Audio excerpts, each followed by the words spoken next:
Hello friends, once again welcome back to my YouTube channel crack CSC. Friends, मेरा नाम अंकित तिवारी है और आज हम फाइनेंस कमीशन के बारे में डिस्कशन करेंगे और जानेंगे इससे रिलेटेड जो भी प्रोविजंस हैं। तो ये मेरे बारे में कुछ इन्फॉर्मेशन है फ्रेंड्स, और हम डिस्कशन स्टार्ट करते हैं। फाइनेंस कमीशन के बारे में हम जानेंगे कि फाइनेंस कमीशन क्या होता है और इसके वर्क क्या है और कार्य करने के तरीके क्या हैं, इनकी नेचर कैसी है और इसके अलावा इनका स्ट्रक्चर क्या है और ये भी रिसेंटली न्यूज में क्यों थे और इनका सिग्निफिकेंट क्या है इंडियन फेडरलिज्म में, भारतीय संघीय व्यवस्था में इनका क्या महत्व है। अगर हम देखें कि फाइनेंस कमीशन क्या होता है तो वित्त आयोग एक अर्थन्यायिक संवैधानिक निकाय है जिसका उल्लेख संविधान के अनुच्छेद 280 में किया गया है, यानी कि भारतीय संविधान में इनका उल्लेख किया गया है। ये एक स्थापित बॉडी है और इनके वर्क हम देख लें तो वर्क इनका ये है कि जो वित्त आयोग द्वारा केंद्रीय करों को जो केंद्र सरकार द्वारा लगाया जाता है और संग्रह किया जाता है उसका राज्यों के बीच वितरण करते हैं, यानी कि जो केंद्र सरकार के द्वारा टैक्सेस लगाए जाते हैं और उनसे जो रेवेन्यू इकट्ठा किया जाता है उनका राज्यों के बीच कैसे डिस्ट्रीब्यूशन हो, इसको लेकर ये फार्मूला देते हैं कि किस तरीके से केंद्र सरकार को राज्यों को धन आवंटन करना चाहिए। और इसके अलावा जो भारत सरकार की संचित निधि है, कंसोलिडेटेड फंड ऑफ इंडिया,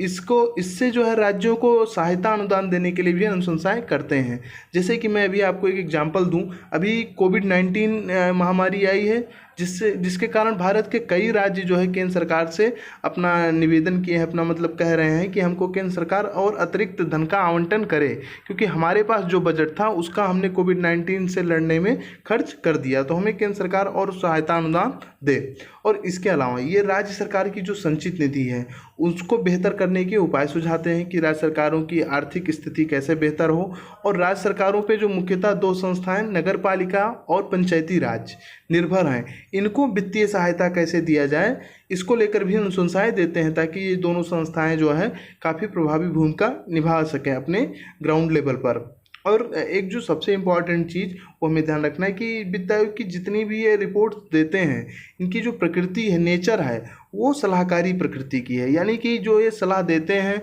उनको बाध्यकारी नहीं है। केंद्र सरकार अगर चाहे तो माने या फिर ना माने, लेकिन सामान्यतः हम देखते हैं कि केंद्र सरकार इनकी बहुत सारी अनुशंसाओं को मान लेती है।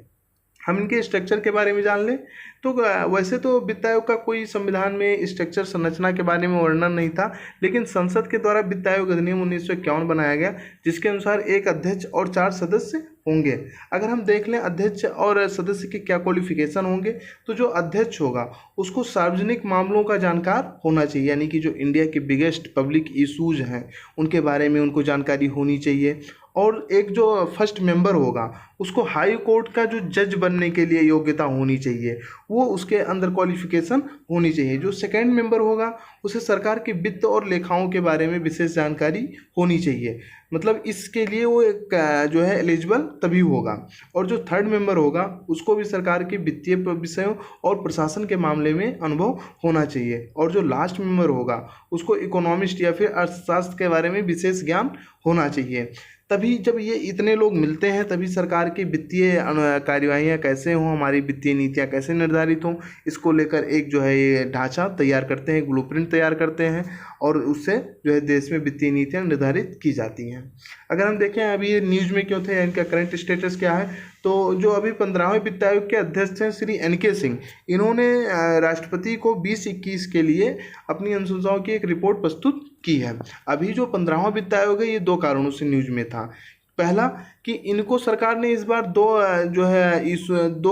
ईयर पे रिपोर्ट देने के लिए अनुशंसा किया था। पहला 2020-21 के लिए और एक जो ट्रेडिशनली है 2021-22 से लेकर के 25-26 के लिए, जिसकी अंतिम जो रिपोर्ट है सबमिट करने की डेट है 30 अक्टूबर 2020। 2020-21 के लिए जो अनुशंसा देना था, ये सरकार ने इस बार इनसे विशेष रिक्वेस्ट किया था कि आप हमें 20-21 के लिए भी कैसे हम वित्तीय कार्यवाहियाँ करें, इसके लिए आप हमें अनुशंसाएँ कुछ दीजिए।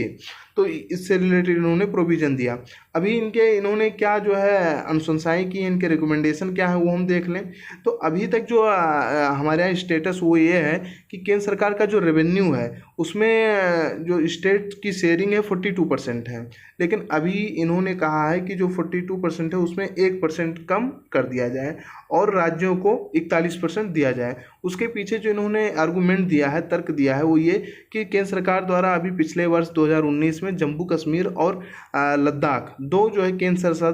शासित प्रदेशों का गठन हुआ है, जिससे अब केंद्र के अकाउंट से सीधा पैसा इन राज्यों को जाएगा। तो इससे केंद्र के रेवेन्यू में कमी होगी, तो इसलिए इसको बैलेंस करने के लिए राज्यों को हिस्सेदारी में 1% कटौती की अनुशंसा की है। और एक जो सेकेंड इन्होंने रिकमेंडेशन किया है, ये काफ़ी इंपॉर्टेंट माना जाता है कि केंद्र सरकार की जो पॉलिसीज़ हैं, जो योजनाएं हैं,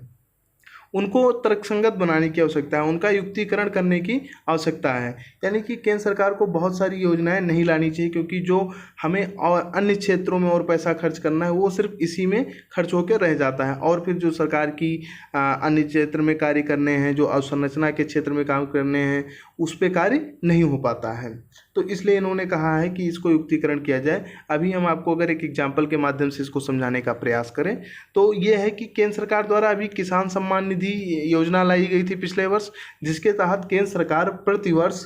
किसानों को 6,000 रुपये देती है। ये 6,000 रुपये वो 3 किस्त में देती है। लेकिन इसके अलावा अगर आप देखें तो पश्चिम बंगाल सरकार की इससे पहले एक योजना चल रही है कृषक बंधु के नाम से, उड़ीसा सरकार की कालिया के नाम से एक योजना पहले से चल रही है, तेलंगाना सरकार, आंध्र प्रदेश सरकार की भी योजनाएं ऐसी पहले से ही चल रही हैं। तो इसमें केंद्र सरकार जब ऐसी योजनाएं ले आए तो इससे क्या हुआ कि केंद्र जो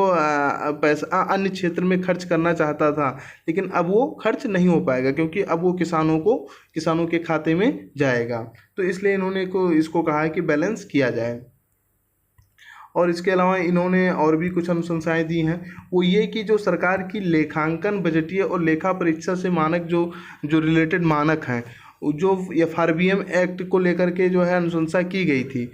कि ताकि हम राजकोषीय रणनीतियों को कैसे बेहतर कर सकें, तो उनको बेहतर करने के लिए जो आपके लेखांकन से रिलेटेड बजटीय हैं, इनको जो है सही किया जाए। इनमें जो अभी इशूज हैं उनको क्लियरिफिकेशन किया जाए ताकि बेहतर तरीके से क्रियान्वयन हो। और इन्होंने एक अनुशंसा ये की है कि जो लोकल बॉडीज हैं उनको धन आवंटन और ज़्यादा किया जाए ताकि वो सशक्त तरीके से कार्य कर सकें। इनके हम सिग्निफिकेंट देखते हैं इंडियन फेडरलिज्म में, भारतीय संघीय व्यवस्था में इनका क्या महत्व है। तो केंद्र और राज्यों के बीच करों का आवंटन कर संघीय ढांचे को मजबूत बनाते हैं और उसमें एक महत्वपूर्ण भूमिका है, और राज्यों के बीच स्वस्थ प्रतिस्पर्धा को बढ़ावा देता है, क्योंकि ये जो राज्यों को पैसा जब आवंटन करते हैं उसके जो फार्मूले हैं, उसमें एक फार्मूला ये भी है कि राज्य जो है अपने यहाँ कैसे जो है प्रतिस्पर्धी संघवाद को ये बढ़ावा देते हैं। और वित्त आयोग को सशक्त बनाने की भी आवश्यकता है, क्योंकि इनकी जो प्रकृति है, हमने आपको बताया है कि वो सलाहकारी प्रकृति के हैं, तो इसलिए इनके कई बार क्या होता है, इनके रिपोर्ट को उतना जो है तवज्जो नहीं दिया जाता है, तो इसलिए थोड़ा सा इनको और सशक्त बनाया जाए। फ्रेंड्स, आज की इस डिस्कशन में इतना ही। आप बताएं कि आपको वीडियो कैसा लगा, और प्लीज़ लाइक कीजिए, शेयर कीजिए और सब्सक्राइब कीजिए, और इससे रिलेटेड